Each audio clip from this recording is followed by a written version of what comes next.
Hey do-it-yourselfers, today I'm going to give you my top 7 mods that are not going to involve modifying your engine or the transmission, yet they're going to allow your car to achieve higher speeds using the same amount of horsepower and torque already being produced by your engine. And as you may remember from my previous video, horsepower is not everything. In fact, the Bugatti Veyron Super Sport that we went over in my previous video goes 0 to 60 in 2.5 seconds while producing 1200 horsepower, but the Dodge Challenger SRT Demon goes 0 to 60 miles per hour in 2.3 seconds, yet it only has 808 horsepower. Yep, the Dodge has almost 400 less horsepower than the Bugatti, yet it's faster from 0 to 60. And that's because there are many more variables that affect the overall speed of your vehicle than just the horsepower and torque being produced by your engine. Now, of these variables, we're going to go over the top 7 in this video today. Alright, so coming in at number 7 are your motor and transmission mounts. Alright, so on your car's stock engine or transmission mounts, there are usually 2 parts. You got one metal part that goes to the engine, then you got this end that goes to the car's chassis, and in between them, it's all rubber which connects these 2 parts together. Now, the inside of these stock motor mounts is made out of rubber for only one reason really, and that's to reduce vibration and noise coming from your engine and drivetrain to the chassis to the inside of your cabin. See, as you can hopefully see, there's some play in this. So let's say, for example, you want to get going from a dead stop. So you put your transmission in gear, you press on the gas pedal, then the power from the engine goes through the transmission to your axles and then to the wheels. But since you're at a dead stop and there's some resistance in the wheels and the engine cannot easily turn the wheels, at the beginning there's going to be some back pressure in order to turn the wheels. So your engine is actually going to move around a little bit and transfer that movement from the engine to the chassis and then to the cabin. And again, that's where these rubber mounts come in. So these guys will dampen that noise and vibration, but there's a trade-off. For that split second that it takes for these mounts to move back and absorb that vibration and noise, you lose that split second and the response from your engine to your wheels. And therefore, if comfort and noise is not your main concern, but rather you prefer to move faster down the road, or especially from a dead stop, it's recommended that you upgrade your motor and transmission mounts. You can upgrade them to either polyurethane mounts, or if you really want to go hardcore, you can upgrade them to solid motor mounts. Now, as one would expect with polyurethane mounts, you are going to get some vibration and noise inside the cabin, but you are going to know a noticeable change in the response from your engine. Now, on the other hand, with solid motor mounts, you're going to get the best results as far as what you can do with motor mounts and transmissions, because they really firmly hold the engine and transmission in place and transfer the power from the engine to the wheels without any delay.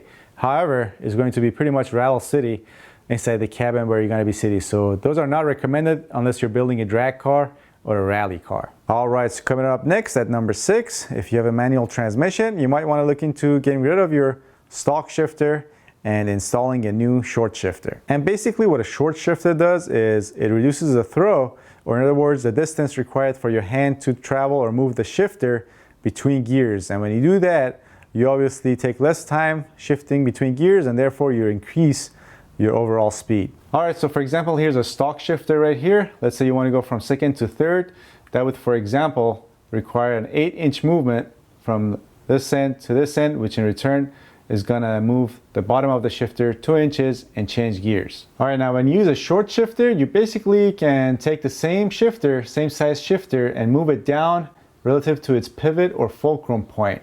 And when you move it down, it's going to take less distance up here for it to travel, all the while achieving the same distance or movement down here, which is going to change your gears. Alright, up next at number 5, if you have the money, you may want to look into replacing your struts and shocks with adjustable coilovers. Now, using adjustable coilovers improves your handling, traction, and therefore your overall speed. And they do this in 2 ways. One is that you can lower your vehicle and therefore gain a lower center of gravity, which improves your handling and traction around the corners. The other way is that these coilovers have stiffer springs when compared to your stock springs.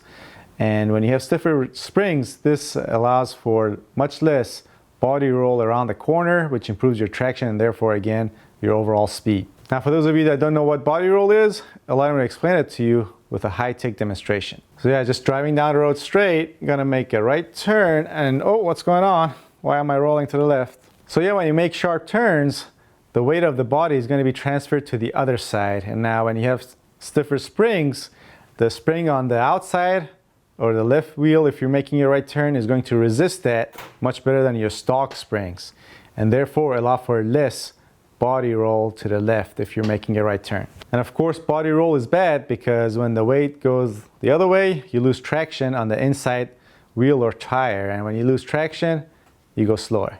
All right, up next, coming in at number 4, you may want to look into installing an adjustable sway bar on your car. Now, for those of you that don't know what the sway bars are, well, basically sway bars are also known as anti-roll bars, and as the name would suggest, their main purpose is to reduce body roll.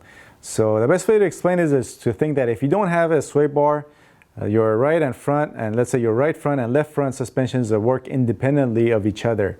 Now, when you add a sway bar between the two, that allows for the right suspension, whatever happens on the right suspension, to almost happen to the left suspension, and vice versa as well. So for example, you have a sway bar that's connected to the control arm on each side by the way of sway bar end links, or it could be connected to the strut towers as well. So again, let's say we're going straight down the road and we're going to make a sharp right turn. Again, we're going to have some body roll to the left, and let's say the sway bar is connected to the control arm, which is going to move up the control arm as the spring compresses on the left side. And when that happens on this side, the force is going to travel through the sway bar to the control arm on this side, and also press up on the control arm and try to squeeze the spring in the strut on the right side as well. And when that happens, your whole body is going to be more flat as you're going around the turn. And if it's more flat, that means you're going to get more traction on the tire that's on the inside of the turn as well. And when you get more traction, good things happen, like going faster. All right, coming at number 3 is not exactly a mod, but basically you want to make sure that you can reduce the overall weight of your vehicle as much as safely possible. Now, this is not as simple as it sounds, as there's weight distribution concerns that are involved, which we'll touch up on a little bit. But things you can do to reduce the overall weight of your car are, first, you can obviously replace the hood on your car with a carbon fiber hood.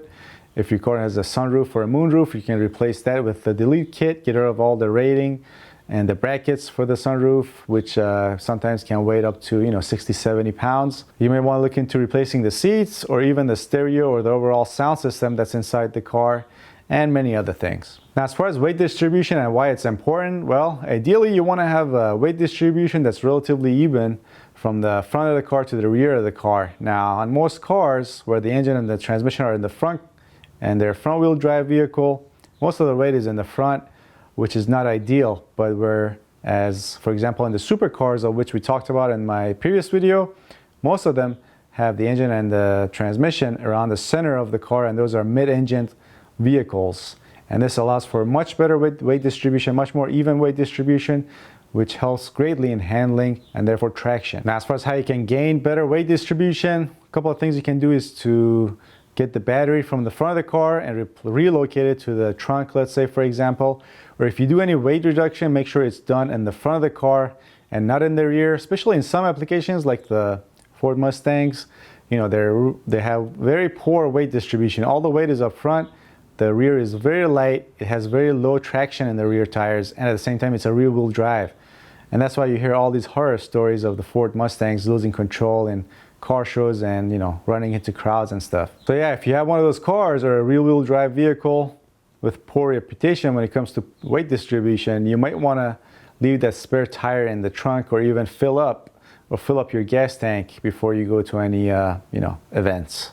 All right, up next at number 2, if you have the money, you may want to look into replacing your tires with the best, stickiest, highest quality, street legal tires money can buy. Because what good are short shifters, coilovers, sway bars, horsepower, and torque if you're going to go to a race and right before you're about to take off, all you do is spin your wheels? And as evidence for this number 2 mod, I would like to bring your attention to the Dodge Challenger SRT Demon we just talked about earlier. Because that car has the 2.3 second speed from 0 to 60, which again is almost, I think is the fastest actually, recorded speed for a gas-powered vehicle. And I believe it has this record because it's the first car in the US that has street legal drag racing radial tires. And I think if it didn't have these tires from the factory, I don't think this car would even crack the top 10 spots for the 0 to 60 mile per hour time. And now it's time for number 1. The number 1 mod you can make to your vehicle, which is actually rarely mentioned, is that every vehicle has right behind the steering wheel, there's a loose nut. No, actually no, not that one, this one. Yes, myself included, most people are going to grossly overestimate their driving skills. There's a lot that goes into driving a vehicle up to its maximum potential safely. For example, you need to study the dyno graph of a vehicle you're going to be driving and know exactly when's the best time to change gears. You need to know at what angle to enter into a curve, at what angle you need to come out of a curve, when to accelerate, when to decelerate, when to brake, how to avoid understeering or oversteering, or how to correct understeering or oversteering if it happens, and a whole lot of other stuff which, when put together, can make a huge difference in the speed you can achieve with your car. Now, obviously, most people are not born with this knowledge or skill. They need to first research it, learn it, practice it, make it perfect. So that's what you need to do, and you'll be amazed how much improvement you can make into driving your car faster in under different conditions. So that's it. Hope you enjoyed watching this video, but before you go, do me a favor and participate in this poll I'm going to put up here, and let me know what kind of video you want to see next. And I'll put that up hopefully next week around the same time. And also, you may check out these other related videos, of which there'll be links on this side and also links down below in the description box as well. All right, thanks for watching. I'll see you guys next time.